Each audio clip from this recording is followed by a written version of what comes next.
Hello friends, welcome to Manjit classes. आज हम लोग मैथ के बहुत ही डिमांडेबल टॉपिक को लेकर आए हैं जिसका नाम है त्रिकोणमिति। हिंदी में इसको बोलते हैं त्रिकोणमिति। ध्यान से समझिएगा कि सर ये त्रिकोणमिति होता क्या है, त्रिकोणमिति कहते किसको हैं, व्हाट इज त्रिकोणमिति। बहुत बच्चों को सिर्फ रट्टे पर फोकस रहता है कि त्रिकोणमिति सर ऐसा है वैसा है। हम लोग वैसा कुछ नहीं करेंगे, बस पहले बेसिक जानकारी जानने के प्रयास करेंगे कि त्रिकोणमिति होता क्या है। जो बच्चा पहले यह समझ जाए त्रिकोणमिति होता क्या है, वह त्रिकोणमिति का हर प्रश्न का जवाब दे सकता है। आइए पहले जानने की कोशिश करते हैं हम लोग कि त्रिकोणमिति होता क्या है। इसका हम पहले भूमिका जानेंगे, इंट्रोडक्शन, इसके बारे में जानेंगे। इंट्रोडक्शन कि त्रिकोणमिति होता क्या है। बोलता है कि त्रिकोणमिति शब्द जो है तीन शब्द से मिलकर बना होता है। त्रिकोणमिति, त्रिकोणमिति शब्द तीन शब्दों का संयोग है।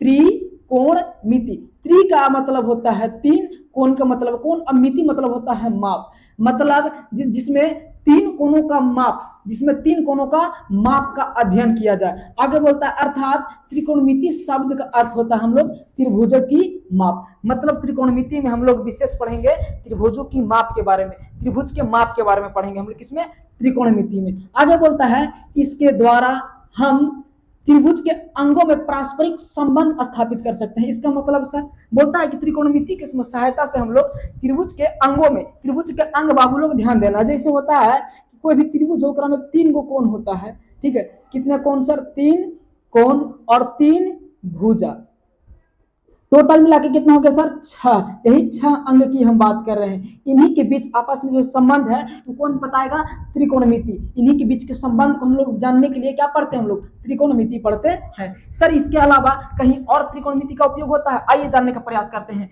बहुत सारे बच्चों को सिर्फ त्रिकोणमिति रटावा जाता है लेकिन पता नहीं रहता कि त्रिकोणमिति का उपयोग होता कहाँ है। आइए आज जानते हैं, ठीक है।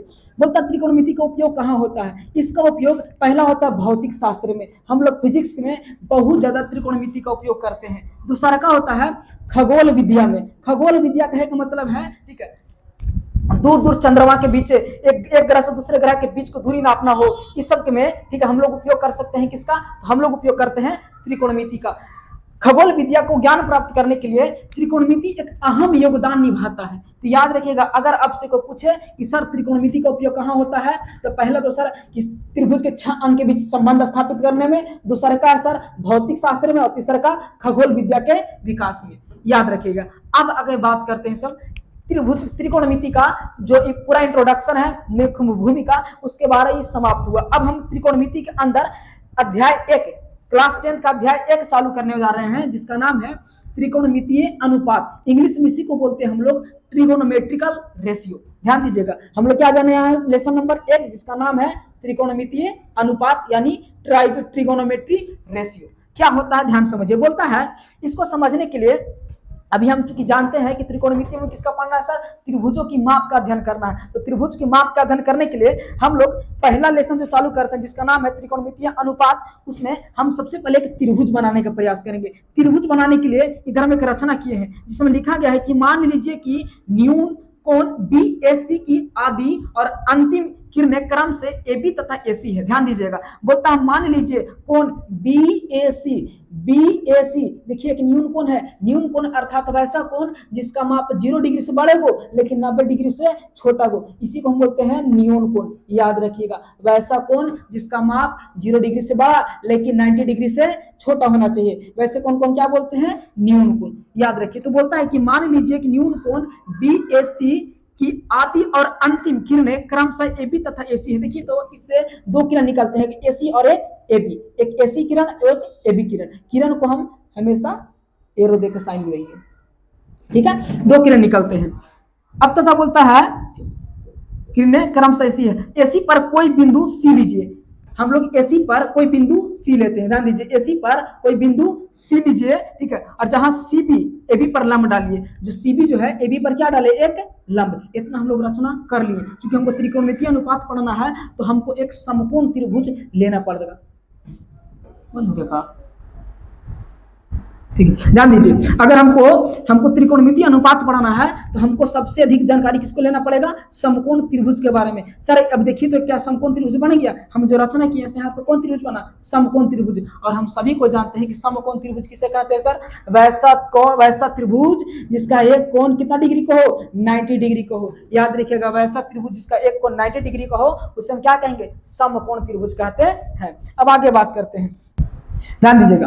अब चलेंगे हम लोग समकोण त्रिभुज CBA में। समकोण त्रिभुज CBA में, समकोण त्रिभुज सभी को समझ में आ गया कि वैसा कोण जिसका माप 90 डिग्री को होता है उसे समकोण त्रिभुज कहते हैं। पूरा त्रिकोणमिति बाबू एक रे पर नाचता है, याद रखिएगा। जिसको कंप्लीट हो जाएगा इसके बारे में पूरा डिटेल त्रिकोणमिति को यूं चुटकी में समझ लेगा। ध्यान दीजिएगा, बोलता है अब समकोण त्रिभुज CBA में सबसे पहले हम जानते हैं, हम समकोण त्रिभुज छापे तो पाइथागोरस नाम के एक व्यक्ति थे, बहुत फेमस व्यक्ति। उन्होंने एक त्रिक दिया था, पाइथागोरस त्रिक जिनको कहते हैं। दिए बोले थे कि कर्ण स्क्वायर इज इक्वल टू लंब स्क्वायर प्लस आधार स्क्वायर। ये सबको याद होगा कि पाइथागोरस साहब दिए थे बहुत पहले। ठीक है, इसके बारे में हम आगे बात करेंगे। सर इससे पहले हम जानने का प्रयास करते हैं, सर जब इस समकोण त्रिभुज बना इसमें कर्ण कौन है, सम्मुख भुजा कौन है, ठीक है, लंब कौन है, आधार कौन है और संलग्न भुजा कौन है। आइए हम एक अर्थ से समझने का प्रयास करते हैं। ध्यान दीजिएगा, यहाँ पर थोड़ा सा बोलता है, ठीक है, कर्ण हाइपोटेनस यहाँ पर C है। देखिए ये जो है सबसे लंबी भुजा, ये है हमारा कर्ण। इसको हम क्या कहेंगे, कर्ण। इंग्लिश में बोलते हैं इसी को हाइपोटेनस, याद रखिएगा। इसको क्या बोलेंगे, हाइपोटेनस। इसको सूचित करते हैं हम लोग H से, ठीक। और ये जो है हमारा नीचे वाला जिस पर पूरा ये लंब है और ये टिका हुआ, इसको बोलते हैं हम लोग आधार, इंग्लिश में बोलते हैं बेस, ठीक है। इसे सूचित कर हम लोग B से, ठीक है। और ये जो है इसको स्मॉल h से सूचित कर सकते हैं, कोई दिक्कत नहीं, ठीक है। और ये जो है हमारा लंब, क्योंकि हम पहले ही बोले थे कि C जो है एक बिंदु लीजिए, वहां पर से CB से AB पर एक लंब डालिए, तो ये है हमारा लंब। इसको बोलते हैं हम लोग, इसको सूचित करेंगे P से, और इसको बोलते हैं परपेंडिकुलर,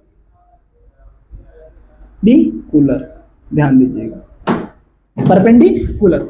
अब बोलता है यहाँ पर, ठीक है, कि कोण A के सामने, ध्यान दीजिएगा, कोण A के सामने की भुजा BC है, कोण A के सामने की भुजा BC है, अर्थात कोण A का सम्मुख भुजा कौन होगा, BC होगा। याद रखिएगा, किसी कोण के सामने का जो भुजा होता है बाबू वो उसका सम्मुख भुजा कहलाता है। तो पूछा गया यहाँ पर कि कोण A का सम्मुख भुजा कौन है, तो BC। क्योंकि सर कोण A के मुख के सामने है, रटना नहीं है, ध्यान दीजिए। यहाँ बोला है सम्मुख भुजा मतलब मुख के सामने, तो बताइए कोण A के मुख के सामने कौन है सर, भुजा BC। यहाँ पूछेगा भुजा BC कौन है, याद रखिएगा एक सम्मुख भुजा है सर। किसके लिए, तो कोण A के लिए। कोण A के लिए क्या है, सम्मुख भुजा। किसके लिए, कोण A के लिए, सर कोण A के लिए एक सम्मुख भुजा का कार्य करेगा। अब आगे बोलता है कोण AC के अलावा, भुजा AC के अलावा, भुजा AC को छोड़ दीजिए, ठीक है, AC के अलावा भुजा AB A का एक बाहु है। हम जानते थे कि यहाँ से दो किरण निकला है, एगो AC और एगो AB। इसको छोड़कर अगर हम इसका बात करें, देखो यहाँ बोला गया है कि AC के अलावा भुजा AB एक का एक बाहु है, यानी एक भुजा है, इसे कोण A का संलग्न भुजा कहते हैं। याद रखिएगा, पूछेगा कोण A का संलग्न भुजा कौन हो जाएगा सर, तो यहाँ पर जो भुजा AB है बाबू, कौन भुजा AB, ठीक है, यह संलग्न भुजा है, संलग्न भुजा है।